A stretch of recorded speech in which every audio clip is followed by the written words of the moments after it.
You know, the 1980s was a weird decade for Clint Eastwood.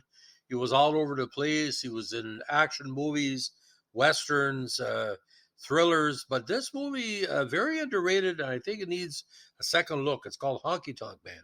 Now, this 82 American musical western comedy drama was a film set in the Great Depression and co-starred his son Kyle. Now, Eastwood again produced and directed. Clancy Curl's screenplay is based on his 80 novel of the same name. This was Marty Robbins' last appearance before he died. The story of Clint's character, Red Stovall, is loosely based on the life of the great Jimmie Rodgers, probably the first country superstar. In turn, the Western singer Red Stovall suffers from TB, but was given an opportunity to make it big at the Grand Ole Opry in Nashville. He's accompanied by his young nephew, Whit. After a series of adventures would include the nephew's first and sexual encounter in a brothel, they finally arrive. While a fit of coughing in his audition ruins his chances, talent scouts for a record company are impressed enough to arrange a recording session, realizing that he only has days to live. The TB reaches a critical stage in the middle of the session, where Red's lines are filled in by Smokey, a side guitarist played by Marty Robbins in his last film role. Red eventually succumbs while Whit vows to tell his uncle's story. Red's vintage Lincoln Model K touring car, prevalent throughout the movie, finally dies at a cemetery where Red is laid to rest. Now, 2 hours, and like I said, a very, very good interpretation of the Great Depression. Now, cinematography by the great Bruce Surte, screenplay again by Clancy Carlisle, edited by Ferris Webster, Michael Kelly, and Joel Cox, music by Steven Dorff, not the actor, distributor Warner Brothers. Only cost $2 million, but only made $4.4 million at a box office, so an aperitif. Now, filming of the movie took place over 5 weeks on location. The first part of the movie was filmed in Bird's Landing, California. However, the majority of this feature was filmed in and around Calaveras County, east of Stockton, California. Exterior scenes include Main Street, Mountain Ranch, Main Street Sheep Ranch, and the Pioneer Hotel and Sheep Ranch.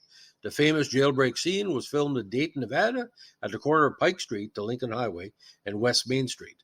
The vintage brick building the movie-built jail was attached is at the Odeon Hall, where Marilyn Monroe's paddleball and bar interior scenes were shot in the Misfits. Extras were locally hired, and many of the town's residents are seen in the movie. So only Verna Bloom and Porter Wagner, of course, are the other ones are quite known, and Marty Robbins. Porter gave a good performance as well.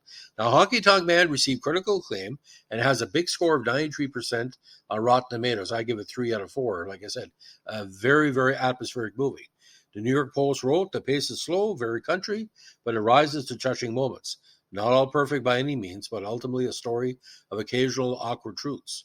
Roger Ebert gave the film 3 stars out of 4, writing, "This is a sweet, whimsical, low-key movie, a movie that makes you feel good without pressing you too hard."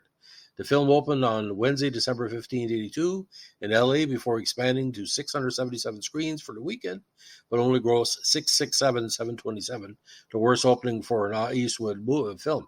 However, word of mouth was strong, and the film went on to gross $4.5 million at the United States and Canada box office.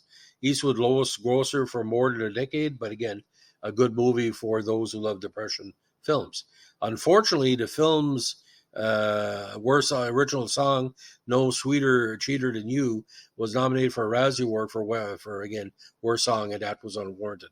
Now, why do you think Clint Eastwood did this movie? Well, we saw from the 60s, 70s, and 80s he was doing projects that he wanted to do. Now, he enjoyed that type of atmosphere, kind of the old Jimmie Rodgers. So if you have the money to do a movie, I had $15 million, I would do a movie on Stan Rogers, do a movie on Krista Berg, that sort of singer-songwriter style. Clint Eastwood, again, could do no wrong. He was doing all kind of different movies. He could do westerns, he could do action. He did Firefox, fighting against the Russians in the plane wars. He could do what he want. But Clint Eastwood, again, no matter when you go see the Clint Eastwood movie, there's something interesting. Even Pink Cadillac, that's another movie he was criticized for, but for many, that's a good movie. So this is our latest of our Clint Eastwood Vintage podcast. If you like what we're doing on The Big Guy, let us know what to like, comment, subscribe, or share. And basically, he's still working. And don't forget, Clint Eastwood catalog, he needs his own TV channel as well. I'm just saying. Thanks for listening.